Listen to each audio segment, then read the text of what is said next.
DK넷 라디오 오늘의 하디슈입니다. 최현준 보도국장 오늘 어떤 소식인가요?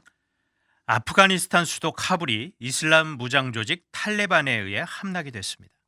아프간 대통령과 부통령이 국외로 탈출을 했고 수많은 시민들이 카불 국제공항으로 몰려드는 대혼란 속에 각국은 자국 인력 철수를 서두르고 있습니다.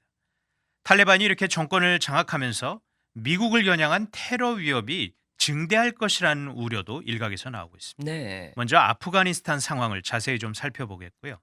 이어서 연방 대법원이 코로나 팬데믹을 이유로 코로나 이 임차인 퇴거를 유예한 뉴욕주의 조처가 위헌이라고 결정을 했습니다. 이 소식도 함께 전하겠습니다.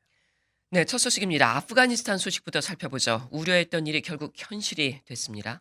네, 아프간 수도 카불이 결국 탈레반의 손에 넘어갔습니다.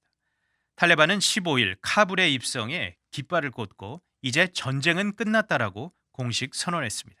네, 이 탈레반이 총 공세에 나선 지 불과 일주일여 만에 수도가 함락된 거 아닌가요? 그렇습니다. 탈레반이 지난 5월 미국과 북대서양조약기구 나토 동맹군이 본격적인 철군 작업에 착수한 후로 지속해서 공격 작전을 전개를 해왔는데 그동안은 주로 지방이나 변두리 지역을 상대로 공격을 했지만 특히 지난주부터는 여러 주도를 상대로 본격적인 총공세에 나섰습니다. 그런데 하루가 멀다 하고 주도들이 속속 이 탈레반의 수중에 넘어가면서 수도 카불이 함락되는 것도 시간 문제다 이런 우려들이 쏟아졌었죠. 네. 자, 탈레반이 카불 입구로 진격을 하면서 포성과 그리고 약간의 무력 충돌은 있었지만 이미 전의를 상실한 아프간 정규 그 보안군들이 속속 투항을 하면서 탈레반은 거의 무혈입성 하다시피 했습니다. 탈레반은 다른 도시들에서 아프간 보안군이 버리고 간 군용 차량이나 무기 등을 앞세우고 손쉽게 수도 카불을 장악을 했습니다. 네. 자, 그리고 이런 가운데 아프간 대통령은 국외로 이미 탈출을 했죠. 네, 아슈라프 가니 아프간 대통령과 암둘라 살레 부통령 그리고 다른 아프간 고위 정부 강요들이 15일 아프간을 떠나 국외로 피했습니다. 가니 대통령과 살레 부통령은 15일 밤늦게 소셜미디어에 성명을 냈는데 그러면서 이제 자신들의 출국 사실을 확인했습니다. 예. 가니 대통령 무슨 말을 했나요? 가니 대통령은 페이스북에 쓴 글에서 유혈 사태를 피하기 위해서 아프간을 떠난 것이다라고 주장을 합니다. 탈레반이 자신에 대한 타도 의사를 분명히 했기 때문에 자신이 만약 아프간에 계속 남아 있었다면 수많은 사람들이 죽고 카불이 망가지기 때문에 고심 끝에 내린 결정이었다라고 한 건데 그러면서 이제 탈레반은 아프간 국민의 명예와 보전에 대한 책임이 있다라고도 말했습니다. 예. 사실상 탈레반의 승리를 인정한 거라고 보이네요. 그렇다고 볼 수 있습니다. 하지만 가니 대통령은 탈레반이 아직 아프간 국민의 마음을 얻지는 못했다라면서 어떤 세력도 폭력에 의존하면 정당성을 인정받지 못한다라고 지적했습니다. 그러면서 탈레반은 이제 새로운 역사적 도전을 맞게 됐으며 아프간의 이름과 명예를 지키지 못한다면 다른 세력에게 그 우선권이 넘어갈 것이다라고 주장을 했습니다. 네. 가니 대통령은 어디로 간 건가요?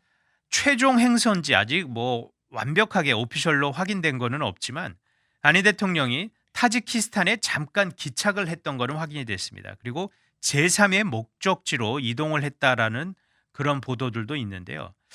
결국에는 우즈베키스탄이 가니 대통령의 최종 목적지가 아닐까 이런 또 일각의 보도도 나오고 있습니다. 네. 지금 아프간은 혼돈 상태예요. 자, 가니 대통령의 이런 행보에 대해서 아프간에서 어떤 반응이 나오고 있나요? 나라와 국민을 버리고 도망간 배신 행위다 이런 비난이 쏟아집니다. 특히 가니 대통령과 오랜 정치적 맞수였던 압둘라 국가 화해 최고위원회 의장은 자신의 트위터에 가니 대통령을 즉각 전 대통령 이렇게 호칭하면서 신이 책임을 물을 것이다라고 비판했습니다. 네. 현재 압둘라 의장과 하미드 카르자의 전 대통령 등은 이 탈레반 수뇌부와 정권 인수 과정 등을 조율 중인 것으로 알려졌습니다. 예.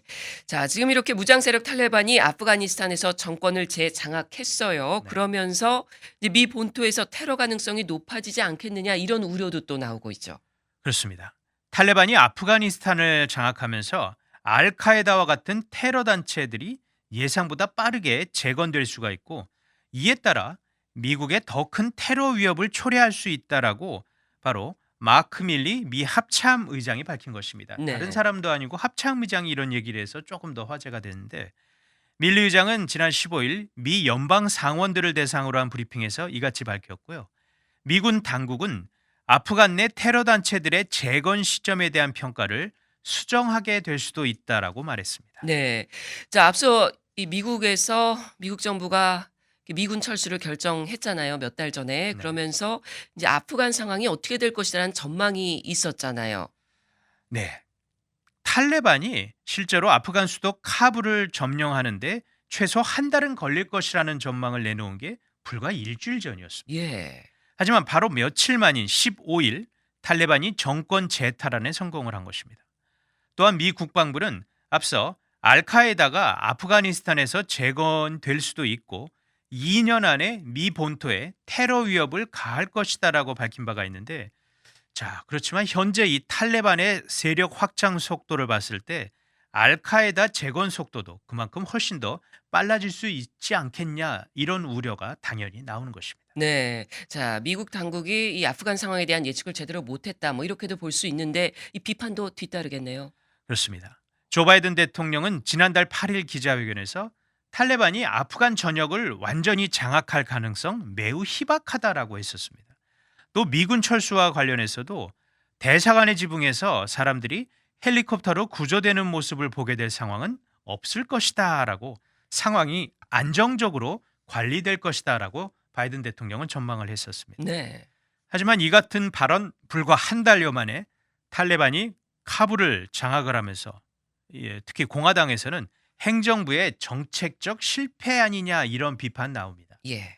미치 매코널 공화당 상원 원내대표는 바이든 행정부의 엉망이 된 퇴장은 미국의 리더십에 상당히 이건 굴욕적인 실패다 이런 지적을 했습니다.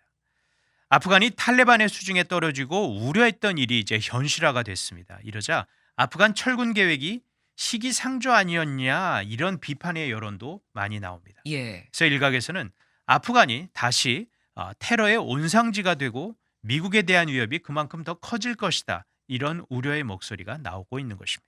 이러한 비판들에 대해서 바이든 정부는 뭐라고 얘기하나요? 아프간 철군 계획은 전임 도널드 트럼프 대통령의 결정 사항이었고 시기상조라는 지적에 대해서도 당초 트럼프 행정부와 탈레반 간의 약속 시기보다 오히려 늦춘 것이다 이런 해명을 했습니다. 네. 토니 블링컨 국무장관이 지난 15일 ABC와의 인터뷰에서 아프간 전쟁을 통해 미국은 알카에다 수장 오사마 빈 라덴을 제거를 했고 현재 미국에 대한 아프간의 공격 능력은 사실상 존재하지 않는다라면서 미국은 성공적으로 임무를 완성했다라고 말했습니다. 그러면서 과거 미국의 실패로 끝난 베트남전 당시 이 사이공 함락 상황과 이번 아프간 상황을 비교해선 안 된다라는 강조도 했고요. 또 바이든 대통령도 어제 백악관 대국민 연설에서 자신의 이런 미군 철군 결정 후회하지 않는다라고 다시 한번 또 소신을 밝혔습니다. 예. 자, 그런데요. 이 탈레반이 아프간 점령하기 전에 이미 미국 본토에 대한 테러 경고가 나왔었다고요? 네, 약 지금 뭐 한 달도 채 안 남았죠. 9/11 테러가 올해가 이제 20주년인데 해외 테러 조직들이 미국을 공격할 수 있는 동기부여가 될 수 있다는 경고가 나온 것입니다. 네.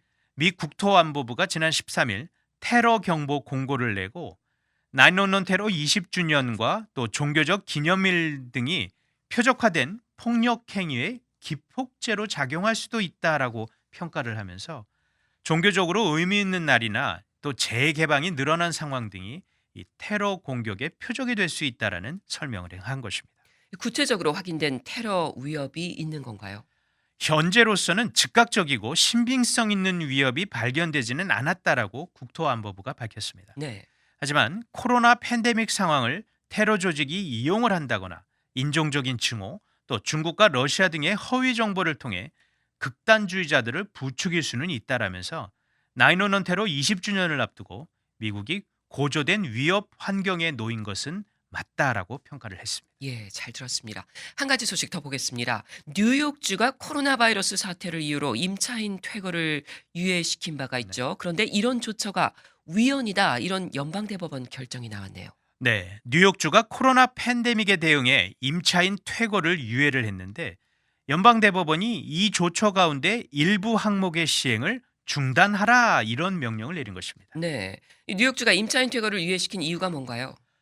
역시 코로나 바이러스가 대유행한 탓에 정상적인 경제 활동이 어려워지자 임대료, 이 렌트비를 내지 못하는 임차인들이 크게 늘었습니다. 그러자 뉴욕주가 법을 만들어 임대료를 내지 못하는 세입자를 퇴거시키는 절차를 법원에서 진행하는 것을 중단시킨 바가 있었습니다. 네. 그런데 이 법을 겨냥해서 소송이 제기된 건가요? 네, 맞습니다. 몇몇 임대인들이 소송을 낸 것인데 이들은 법원에서 퇴거 절차를 진행하는 것을 중단시킨 주의 법 때문에 경제적으로 너무 힘들고 심지어 자신들이 거리에 나와 앉게 됐다라고 호소를 했습니다.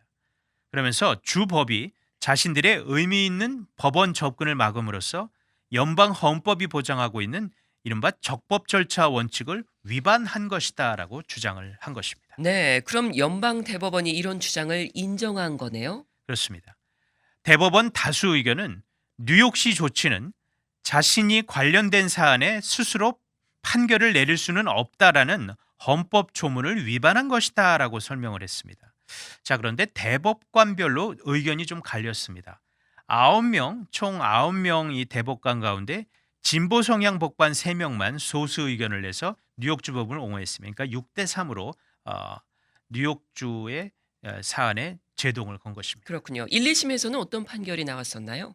네, 하급 법원 심리에서는 소송을 낸 임대인들이 모두 졌습니다. 그러니까 1, 2심 법원은 모두 뉴욕주의 조처를 인정한 것이었습니다. 네. 자, 그렇다면 이번 연방 대법원 판결로 임대료를 내지 못한 모든 임차인의 퇴거가 가능해진다 이런 건가요? 그건 아닙니다. 법원에서 퇴거 절차가 진행 중인 임대인이 정말로 코로나 사태로 경제적으로 어렵다는 사실이 증명이 된다면 법원이 퇴거 명령서를 발부하지 않을 가능성도 큽니다. 네. 이 주정부가 아닌 연방정부 차원에서도 임차인 퇴거를 유예하는 조처 시행되었었잖아요. 그렇죠. 바로 질병통제예방센터 CDC가 지난해 9월 전국적으로 임차인 퇴거를 유예하도록 명령을 했었습니다. 그런데 이 조처가 바로 지난 7월 31일부로 종료가 됐습니다. 그러자 CDC가 지난 8월 3일 코로나 확산 지역에 한정한다라는 조건을 붙여서 10월 3일까지 퇴거 유예 조처를 연장을 했습니다. 네. 연방 대법원이 CDC 조처도 심리하지 않았나요? 그렇습니다. 지난 6월에 대법원 결정이 나왔는데 CDC 명령의 효력을 인정을 했습니다. 당시 대법원은 연방의회가 관련 법안을 통과시켜야 한다라고 또 지적을 한 바가 있습니다. 네. 잘 들었습니다. 지금까지 오늘의 핫 이슈였습니다.